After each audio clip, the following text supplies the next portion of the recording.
Halo cyclist, welcome to Bikespot TV, channel yang menanyakan lifestyle tentang sepeda. Nah teman-teman, apa kabar semuanya? Udah lama banget nih kita nggak ketemu di konten-konten keren Bikespot nih. Nah teman-teman, gue pengen nanya deh, atau nggak kalian punya nggak teman yang mungkin suka takut kalau diajak main gravel gara-gara jalannya berbatu sama nggak rata? Nah, khususnya hari ini, gue pengen banget nge-sharing beberapa tips gimana sih caranya riding gravel yang tetap safe, confident, dan tetap fun. Nah, tapi sebelum kita mulai, gue pengen banget minta supportnya teman-teman untuk bisa klik like, subscribe, dan klik lonceng biar teman-teman terus update dengan konten-konten Bikespot. Stay tune terus ya guys.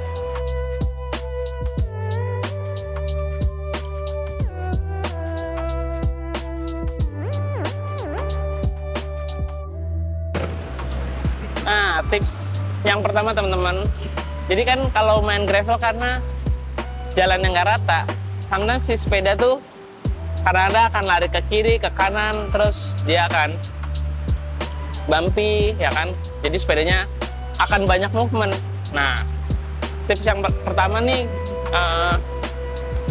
kalian tuh sebenarnya harus relax aja sih, ikutin sepedanya mau kemana. Jadi tangan nggak usah terlalu kaku, ikutin sepedanya mau kemana, jangan dilawan. Kalau dilawan sometimes bisa malah jadi keinginan untuk jatuh tuh ada. Jadi ikutin aja. Justru kalau misalnya kalian jalan, wah ketemu lubang nih gitu, tapi udah mau kepepet mau masuk lubang, daripada dilawan mendingin dimasukin aja, jangan dilawan. Karena kalau dilawan sometimes malah jadi selip. Terus yang mesti diingat juga, memang tangan relax. Terus komposisi berat badannya di mana ya? Jadi sarannya aku sih lebih banyak di belakang aja. Jadi biar traksi bannya tetap dapat, terus tangannya tetap relax. Lagi pula kalau misalnya kalian relax, sepedanya kita ikutin sepedanya kemana, si ban depan juga akan lebih dapat gitu rollingnya. Tuh, jadi itu tips yang pertama. Nah, tips yang kedua dari gue yaitu gimana caranya kita maintain speed, sama yang harus dicek tuh tekanan angin. Kenapa tekanan angin? Karena gini, pengalaman gue main gravel, apalagi kemarin habis keluar kota main gravel di Jogja ya, di situ keren banget sih. Jadi ada satu medan single track, terus jalannya tuh bener-bener mix banget, ada tanah, ada batu tajam, batu kayak makadam, terus turunan gitu kan. Nah, jadi pas suatu hari ketika ketemu jalan begitu terus panjang, kita akhirnya memutuskan tuh berhenti dulu. Terus kita cek deh, kayaknya tekanan anginnya kencengan nih gitu kan. Kekencengan tuh sebenarnya side effect-nya sepedanya agak mantul-mantul gitu. Kalau mantul-mantul sebenarnya nggak enaknya, kita akan kehilangan grip sebenarnya. Kalau kehilangan grip tuh nggak cuma handlingnya yang berpengaruh, tapi pengereman juga ngaruh. Jadi tuh tekanan angin tuh pengaruh banget. Jadi ketika kayaknya ketemu jalannya berat nih, berhenti dulu, cek tekanan anginnya pas apa enggak. Kalau misalnya kekerasan, kalian bisa kurangin sedikit demi sedikit, coba. Terus kalau misalnya masih terlalu keras, kalian bisa turunin lagi. Sama tadi kan kita ngomongin apa, kita udah relax jalannya gitu kan, nggak terus berat badan juga condong di belakang. Yang perlu juga kita perhatiin tuh gimana sih caranya maintaining speednya juga. Jadi kalau gravel itu meskipun rasionya banyak banget dari yang enteng sampai berat ada, tapi bukan berarti kita mainnya kayak road bike terus kayak cadence-nya tinggi gitu, enggak. Karena dia medannya mix, terus gripnya lebih less dibandingkan road bike, kita lebih baik RPM-nya diturunin, tapi lebih fokus ke grip sih jadinya. Karena main cadence rendah, ibaratnya sepedanya lebih jejak sama tanah dan mengurangi resiko slip ketika misalnya nanjak, terus ketika ketemu jalan yang ada lumutnya lah, misalnya basah. Kalau kita main cadence tinggi, kemungkinan slip terus jatuhnya sih ada kemungkinan lebih tinggi ketimbang kalau kita main RPM yang pas lah.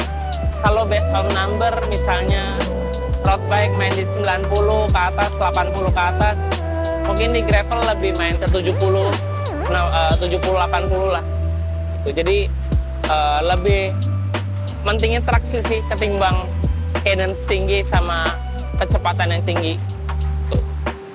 Tapi ini bukan berarti main gravel nggak bisa ngebut ya, atau nggak bisa kenceng kayak teman-teman lihat di outbound gravel gitu. Mereka bisa ketika mereka udah dapat momentumnya. Jadi ketika momentumnya udah dapat, nanti speednya juga akan ke bawah sih. Tuh.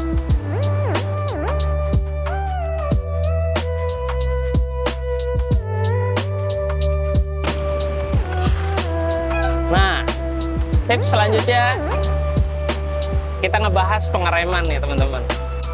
Gimana cara ngeremnya di medan gravel yang bisa dibilang nggak menentu lah. Kontribusi remnya itu banyakin di belakang aja deh. Bisa dibilang ini 70-80% belakang, 20% 30% depan. Karena apa? Jadi sebenarnya karena kayak tadi aku sempat mention kan, kita condong berat badan di belakang, depan relax aja gitu kan. Karena ketika kalau misalnya ban belakang ngunci nih, karena yang kita sebabkan sendiri, misalnya kita hard braking nih, ngunci. Nah kalau belakang resiko jatuhnya lebih less ketimbang kalau ban depannya ngunci gitu kan. Kalau depan ngunci sih selesai udah. Bisa sih diselamatin kalau misalnya kita nge-unclip pedalnya lebih cepat gitu. Tapi akan lebih safe kalau misalnya kita rem belakang lebih banyak ketimbang depan, karena depan tuh kita harus butuh kontrol, sepedanya butuh kontrol nih. Jadi depan itu jangan sampai ngunci deh. Sama kalau ngerem, kalau bisa cek kalau bisa juga kalau rame-rame gitu kasih jarak sama teman-temannya. Jadi ketika ngerem, ketika kita mau misalnya ada lubang, kita mau cari line yang bagus nih, jangan terlalu agresif juga, karena sometimes temen juga bisa kaget. Pas kaget dia jadinya remnya main hard braking aja tuh bisa jatuh. Nah, teman-teman, tadi itu beberapa tips dari gua. Gimana sih caranya kita bersepeda gravel di medan yang kurang menentu buat teman-teman yang mungkin bisa dibilang belum confidence lah kalau ketemu jalan yang lek-lek kayak tanah berbaru. Nah, teman-teman juga YouTube channel kita, cara like, subscribe, dan share ke teman-teman kalian yang butuh banget nih tips-tips ini. Mungkin juga kalian mau ngerasain temen mau main gravel tapi takut, mungkin kalian bisa share video ini ke teman-teman kalian ya. Sampai ketemu di konten kita selanjutnya. Bye.